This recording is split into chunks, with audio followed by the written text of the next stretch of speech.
It is finally here, guys. This is the new star map that comes with patch 3.23, and we've been asking for this for almost a decade now. So let's dive into it and see if it was worth the wait or maybe it wasn't. First, let's start off with some huge positives.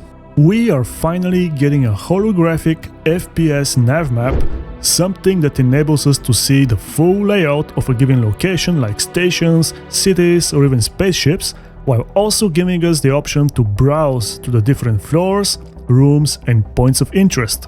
It also displays all the moving objects which are part of the location, such as the doors, the public transit system, elevators, weapon systems which can be located inside a shop or even a vehicle, as well as other things which I'll show you a bit later in the video.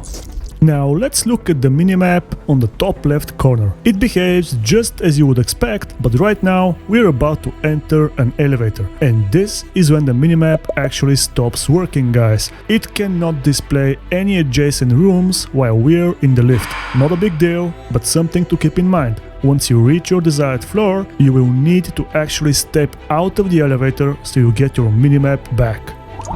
As for the transit system, it does display the incoming train as well as the state of its doors.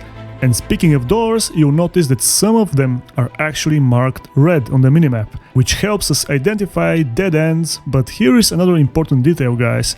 Not all of the green tinted doors are actually usable. Some of them are still locked pending the implementation of the upcoming new rooms, which will probably be part of the building interior update later this year. Now looking at the hangar, it's also missing the FPS map, but let's see what happens once we actually get inside this spicy spaceship over here. Not only does the minimap work, but also the large Mobiglass hologram will also display your vehicle in great detail, showing you the actual state of doors, weapons, storage containers and even the small fridge inside the ship. But let's not forget about the bigger picture, the star map. This is what it looks like right now, being fully implemented into the building block system. It's responsive, it's got a search menu.